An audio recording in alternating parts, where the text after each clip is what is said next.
adding and subtracting. This is a quick review of the algorithms to add and subtract, and then a couple of problem-solving types of questions. So remember when we're asked to add two larger numbers, we set them up with the units aligned, the tens aligned, the hundreds aligned, and so on. We could add in either order. And then we start with the units and we start adding. 8 plus 7 is 15. Remember, I can't write 15 down here. I put down the units, 5, and the 1 means actually 10. That's 10 and 5 and 15. That comes up here. Add up these numbers. This is not a 13, this is a 1 that gets added in. 1 plus 1 plus 3 is 5. Nothing to carry. 9 plus 2 is 11. Put down the 1, and because there's nothing else to add up, this will be 1 as well. If you don't remember how to do it, maybe go back to the other video where I'm going to go through that in much more detail. When we're subtracting, order matters, so it's the first number that's given in the sum minus the second number, and again we line up at the units, or at the decimal point if we're using decimals.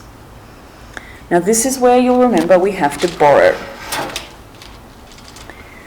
because 1 minus 6 we can't do without getting into negative numbers, and with this algorithm we don't do it. So we have to borrow from one of these. If I borrow 1 from the 4 to make that 3 and take it over here, that's a 1 in the tens column, which means I've actually got 11 to play with over here. 11 minus 6 is 5. Now I've got 3 minus 8, which again I can't do. So we borrow from here. In this case it's a 1. So I've just got 13 minus 8, which is, again, 5. And we'd already taken away that 1, so 0 minus 0 is 0. I've got 55. If you need to check you're working, you can always write a quick check and reverse what you did. 55 plus 86 should get 141 if we're right. 5 plus 6 is 11. 5 plus 8 is... hang on, where am I working? Sorry. 5 plus 8 is 13, of course, plus the 1 is 14. Sorry, I suddenly thought I was subtracting for a moment there. And, well, yes, we got 141, so we know our answer is correct when I got 55. So hopping off to the side to do a reverse of what you did to check that you get back to the original is often a good strategy. A couple of other strategies that it's worth looking at is that often there's ways of really quickly doing the maths in your head. One way is just kind of doing the algorithm in your head. We add the units, and we add the tens, and we add the hundreds. Sometimes it's easier than others, but this one's pretty easy. 200 plus 100, all right, I've got 300. 40 plus 20, 60. 7 plus 1, I've got 8. It's pretty easy to work out that this is 368. If we'd needed to carry a 1 or something, that would be harder and we might want to use the algorithm. Compensating is another method. Now this is meant to be mental maths, of course, but what I'm going to do is write down what I'm thinking through. And you can probably see a way of making this easier. There's a couple of different options. But, in fact, let's just say, let's not even write it down. 134 plus 29, a bit hard to do in my head. But I can see that that's really close to 30, and that's a nice round number. If I pinch 1 from here and make that 133 plus 30, all of a sudden I've got 163. And if you wanted, you could check that. But there's often options for doing the mental maths a little bit easier, and that's just a couple of them. There's word problems that we might run across. To do this, we need to remember that sum means I'm adding two numbers, and difference means I'm subtracting. So they're telling me the sum of two numbers is 88 and their difference is 14. Find a possible pair of numbers.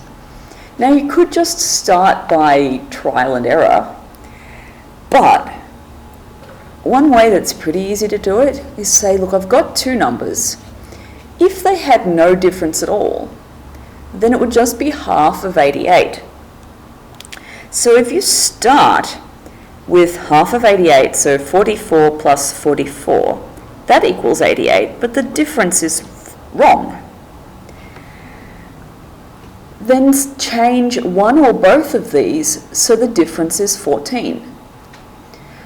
So some ways you could get a difference of 14 is just taking away from this and adding to this. Now what would happen if I took away 14 and added 14? I'd get a difference of 28. That wouldn't work. So I'd have to take away and add bits of numbers that we're going to add up to a difference of 14. If you think about it, you can probably spot one number that would work. If I took away 7 and added the 7 on here, it would still add up to 88. So 44, taking away 7, we'll take away the 4 to get 40 and take away another 3 to get 37. And 44 plus 7, or plus 6 would get me to 50, so that's 51. That equals 88. And again, you check. So you'd want to prove to me that you really had worked this out. 37 plus 51, 88, using our partitioning mental strategy there, and just quickly checking the difference. Now when I'm asked for the difference of two numbers, but they don't tell me which one comes first, you're going to do the largest minus the smallest, or sometimes if they'd said the difference from the start to the finish, then you'd do finish minus the start. So if I said it started at this and it went up to that, sometimes you'd prefer mathematically to do finish minus start, but for difference you can just choose which way to subtract them. So 51 minus 37, 1 minus 7, have to borrow, oh sorry, my working went very messy there. 4, that's 11, 11 minus 7 is 4, 4 minus 3 is 1, we got our difference of 14. So that's a logical way of working that out. You can possibly see other pairs of numbers that you could have gained there, and that's fine because they just said find a possible pair of numbers. But to do that properly, you would show me that the difference was 14 and the sum was 88. Because if you don't show me, you haven't really shown me that you've totally got the answer. Another type of problem that we might get is to find the missing numbers in an addition or a subtraction. Now we could set up complicated equations, but let's just reason through it. 2 minus something equals 6. Now obviously we're not putting in negatives in here, so we can tell that they must have been borrowing. So you can wander over here and go, well, 2 minus something equals 6. But we can see that they had to borrow, so this must really have been a 12. They must have borrowed from here. 12 minus something equals 6. This must be 6. Now it's not 7 minus 5 equals 2 anymore, because you can tell they must have borrowed from that 7, and this must be 6. So this must be 6 minus 5 is 1. And again, you can always check. If I came over here and said check, you just write check because it means in a test the teacher isn't trying to mark this as part of your answer. They know that you're just checking to make sure you're right. So if I had 372 minus 56, would I get 316? 2 minus 6 can't do, we'll borrow. 12 minus 6 is 6, 6 minus 5 is 1, and 3. So you can usually check that you're right, but the strategies that you have to use mean you'll be thinking through what would have to happen in this subtraction. So that's some different ways we can apply adding and subtracting.